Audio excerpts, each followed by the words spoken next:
I am back today taking a look at a new shotgun to the channel. This is the MAC 1014 from Military Armament Corp, and I actually picked this one up used when browsing online at a shop that I normally frequent. When I received it in, it was in like new condition, probably unfired, given there was absolutely no residue anywhere on the firearm itself, and it had all of its original packaging. Now, this was a brand that was new to me and new to the channel, so I dug a little bit deeper, and they seem like a really good importer of a wide variety of firearms. Maybe we'll work with them in the future, but right now I have absolutely no affiliation with this company. Now, the MAC 1014 comes with a really nice instruction manual and everything you would need inside the box, as well as the blaster itself. And the instruction manual was done nicely with a lot of color photos to explain everything you need to know about your new MAC 1014.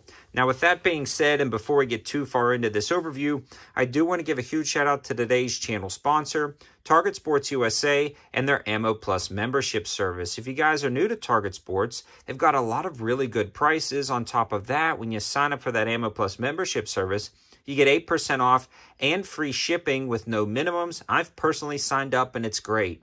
For instance, when I want to do a review on something like this that I picked up and wasn't planning on, I can simply add a couple of boxes to my cart, save the 8% off the already good prices, and get free shipping without worrying about stacking a couple $100 worth. You can simply put $10, $20 in your cart and get free shipping, and it's just incredibly convenient. So definitely check them out. If you sign up utilizing the link over on the campsite page, you actually get something free with your first order, so definitely check them out.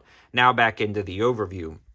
I'm calling this an overview because I've already reviewed a lot of other Turkish M4 copies that have been imported, and this seems very similar, but it does have its differences, so we're going to talk about those, and we really only have about 150 rounds through this, so not enough to call this a long-term review. I will be doing a long-term review on this because it is such a cool shotgun. Let's start at the back and work our way to the front. One of the first things I noticed about this that differentiated it from other M4 copies on the market was the fact that this one did not have any finger grooves and the grip was incredibly ergonomic. I love the fact that it doesn't have finger grooves because it doesn't tell you where to put your hands, and everybody's hands are different. It's also a rubberized feel with nice texturing for grip if your hands get slippery or wet, and it's got a lip at the bottom to help you grab and hold it in different conditions. I also love the fact that this web right here has no sharp edges or high spots, especially with that 12-gauge recoil. It very just comfortably molds to your hand, and it's also rubberized. Now, right where your hand stops touching, it actually integrates into a polymer stock, again, with no high spots or sharp edges that are uncomfortable. It just is a very nice feeling stock with a rubberized butt pad on the end. Probably one of the best stock and grip combinations I found on an M4 copy on today's market. So, fallen in love with this. It also has a sling loop on both sides of the stock, which is going to be nice. That allows you to attach that sling wherever you want, especially with the corresponding sling loop at the front, allowing you to, again, attach whatever slings you may need, and that will be something that's going on this shotgun. Now, the cross trigger safety works just as it should, no issues there. And if you guys are righties like me, it's got a fatter side on the right side, allowing you to push that off very easily. The charging handle is nice. It's not overly large, and it pretty much is that standard M4 style charging handle.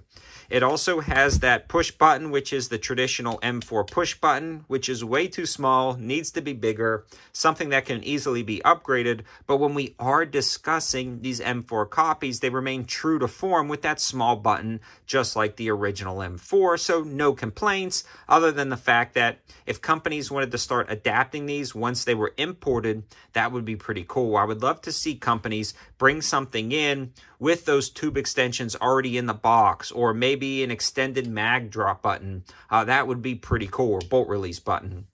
But other than that, functionally, it works great down at the range. Now, let's talk about this loading. The loading on this is incredibly smooth and easy. It does not catch your thumb in any way, shape, or form. I've had shotguns be notorious for catching your thumb if you just did the slightest imperfection when loading them. Whether you're directly loading the top and pushing them and pulling them out, or loading them from an angle, this does not catch your thumb. And I'll kind of show you guys what I'm talking about here. We'll pull that back. We will drop this home.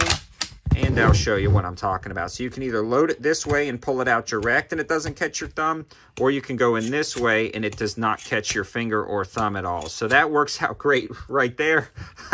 All right, we're going to move on from that. Now, right up at the top, it does have the pick rail integrated into the top of the receiver along with the ghost ring sights.